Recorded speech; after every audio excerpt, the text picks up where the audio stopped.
A warm Saturday evening. The smell of dinner coming from the kitchen. Someone's record player in the next room. The needle finding the groove before the music started, that specific half-second of silence that meant something good was about to happen. That was what it meant to grow up in the 1970s with R&B in the house. Not a playlist. Not a streaming queue. A record. Chosen deliberately, placed carefully, played all the way through because every song on it earned its place. The 1970s produced more music that sounds like home than almost any other decade. 8 notes into the right song and the whole era comes back. No one knows she'll be there. Not as a memory. As a feeling. The specific warmth of a time when this music was everywhere and nobody needed to explain why it mattered because everyone already knew. Tomorrow we'll meet the same place, the same... 8 songs. All of them from the decade that built the sound. All of them capable of doing exactly what the title of this countdown promises, taking every 70s kid straight back to a place they never fully left. Let's go. Well, it's time for us to 8. Could It Be I'm Falling in Love, The Spinners, 1972. Spinners had spent years at Motown without ever quite achieving the commercial breakthrough their vocal talent warranted. Moving to Atlantic Records and working with producer Tom Bell changed everything, and this record is the most complete example of what that change produced. Bell built the arrangement around the group's harmonies rather than underneath them, giving every voice space to contribute to the emotional texture rather than simply supporting a lead. The result was a record that sounded like 5 people genuinely feeling the same thing at the same time, which is a rarer achievement in the studio than it appears. It reached number 4 on the pop chart and became one of the defining Philadelphia soul records of the early 1970s. The opening horn figure alone is enough to take any 70s music listener back to exactly where they were the first time they heard it. The music on this countdown defined what growing up in the 1970s sounded like, and this channel goes back into that world every single week. Subscribe so the next journey finds you. When you up and take your love away. 7. Use Me, Bill Withers, 1972. Bill Withers was a former aircraft parts assembler who had been making music seriously for less than 3 years when this record was released. The lyric, a man fully aware that a relationship is one-sided and choosing to stay in it anyway, not out of weakness but out of a desire so honest it doesn't need to justify itself, was delivered with the same directness that everything Withers recorded carried. The groove is built around a single sustained guitar figure that repeats throughout the record without varying, a structural choice that creates a hypnotic quality, the musical equivalent of the lyrics' narrator going around in the same circle and not minding.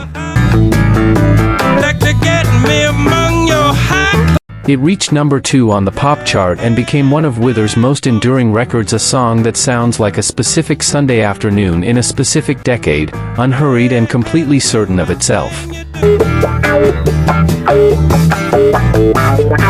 From a record built on circular desire, we move to one built on the purest expression of feeling brand new. 6. You Make Me Feel Brand New, Stylistics, 1974.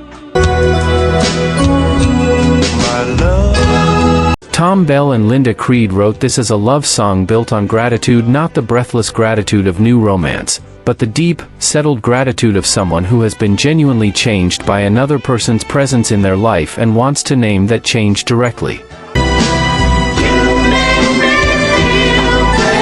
Russell Tompkins Jr.'s falsetto on the verses and Arian Love's baritone on the bridge created a conversation within the record itself, 2 registers of the same feeling, each one adding a dimension the other couldn't provide alone.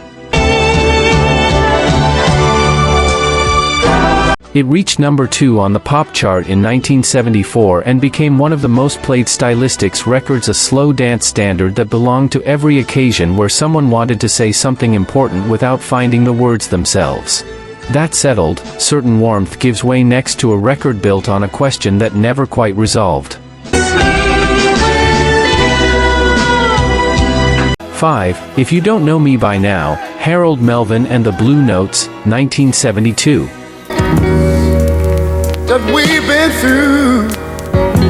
Teddy Pendergrass was 22 years old when he recorded this, a voice so fully formed and so emotionally authoritative that nothing in the performance suggested a young man still building his craft. The frustration in the lyric, the specific tiredness of someone who has explained themselves as many times as they can and cannot explain themselves again, was delivered by Pendergrass as something lived rather than performed. Kenny Gamble, no softening, just the plain statement of someone who needed to be known and wasn't. It reached number 3 on the pop chart and number 1 on the R&B chart and became one of the defining records of the Philadelphia soul era. Do you remember where you were the first time a song said exactly what you needed to say to someone but couldn't find the words for yourself? Drop that in the comments. This record has been that song for a lot of people. Like I understand you. 4. Let's Stay Together, Al Green, 1972. Willie Mitchell built this record in Memphis at High Records with the same deliberate unhurriedness that defined everything the label produced in the early 1970s. That restraint is the record's greatest quality. The lyric is one of the simplest in the Al Green catalog, a direct, unambiguous request to remain, and the production honors that simplicity by never filling the space around it with anything unnecessary.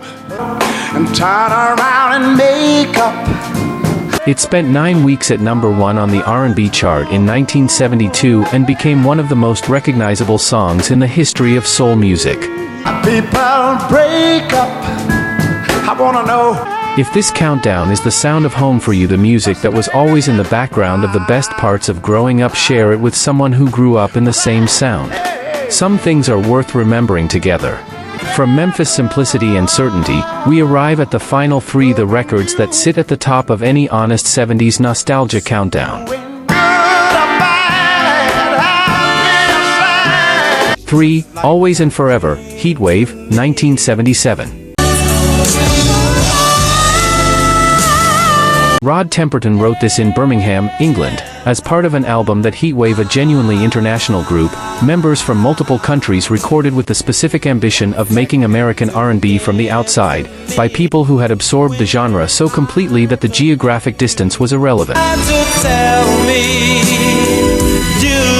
The result was a record that sounds more like the American South than many records made there, a slow jam so warm and so structurally perfect that American R&B audiences adopted it immediately and without reservation. Johnny Wilder's vocal sits at the center of the record with the quiet authority of someone who has earned the right to make a promise this large. It reached number 2 on the R&B chart and became one of the most played slow dance records of the late 1970s, a wedding song, a last dance song, a song for any moment when the feeling needed to be permanent rather than temporary. Always and Forever is the record that demonstrated what he was capable of before the world's biggest pop star had access to his talent. 2. Can't Get Enough of Your Love Babe, Barry White, 1974.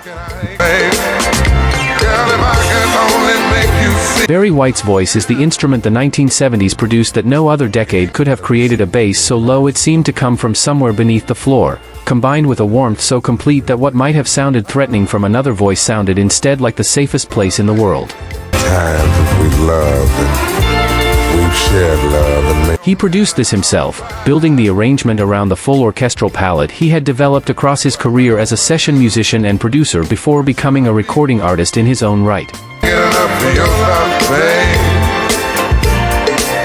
The Love Unlimited Orchestra provided the lush backdrop that became as much a Barry White signature as the voice itself. It reached number 1 on both the pop and R&B charts simultaneously in 1974 and became the definitive Barry White record, the one that most completely captures what his voice and his production philosophy were capable of when operating at full capacity.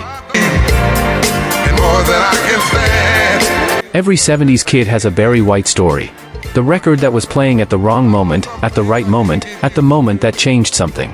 This is usually that record. And make you understand. 1. Me and Mrs. Jones, Billy Paul, 1972. The most honest love song on this entire countdown is also the most morally complicated one, and the fact that it reaches number 1 here is not a contradiction. Me and Mrs. Jones is a record about an affair, told without justification or apology, simply as the truth of what two people are living inside. That honesty, delivered with this much tenderness, is exactly what made it impossible for audiences to look away. Kenny Gamble and Leon Huff wrote it at Philadelphia International Records, and Billy Paul delivered the lyric with a vulnerability so specific that it convinced listeners they were hearing something real rather than a composed performance. The cafe, the time, the routine. But it's much too strong. Every detail placed with the precision of something remembered rather than invented. It spent 3 weeks at number 1 on the pop chart and 4 weeks at number 1 on the R&B chart in late 1972. It became the record that defined Billy Paul's career so completely that everything he recorded afterward existed in its shadow, a record so much larger than the artist's other work that the shadow never fully lifted. Mrs. Jones, Mrs. Jones. For every 70s kid who grew up hearing this on the radio or on a parent's record player, the opening bars of Me and Mrs. Jones carry the full weight of that decade, not the complicated parts, not the headlines, but the specific warmth of music that was this honest and this beautiful at the same time. 50 years on, it still takes you straight back. Every single time.